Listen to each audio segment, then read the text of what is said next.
Valentina, E, super ti je ta ogrlica. hvala. Nisam je nikad na tebi vidjela. Pa znam ju nositi, ali valjda ju nisi još srela. Čuj, moram ti reći da super izgledaš. Hvala i ti isto. Pa hvala, ali u stvari, znaš li, jako me veseli, zato što ćemo ponovo skupa pjevati. 24. rujna, jel da? Da, samo ja U ne znam, 19:30. u našoj matičnoj kući. Tako je. Hrvatsko narodno kazalište. Naravno.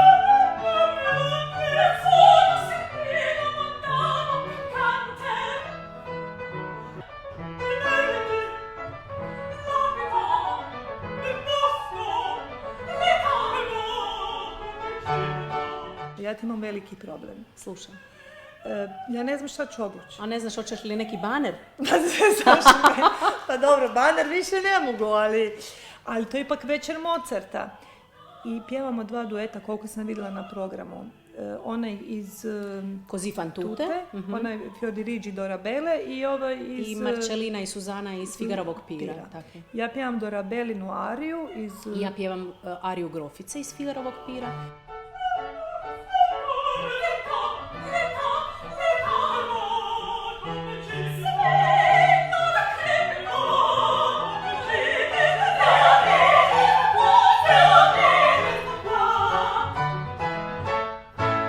I još su s nama 2 mušketira. Jedan je iz svog kraja, Tomislav Mužek.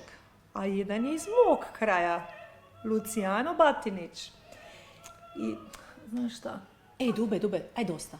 Zašto? Ajmo pozvat ljude. Ajde. 24. rujna u 19:30 sati. Hrvatsko narodno kazalište. Večer Mozarta. Dođite. Obavezno.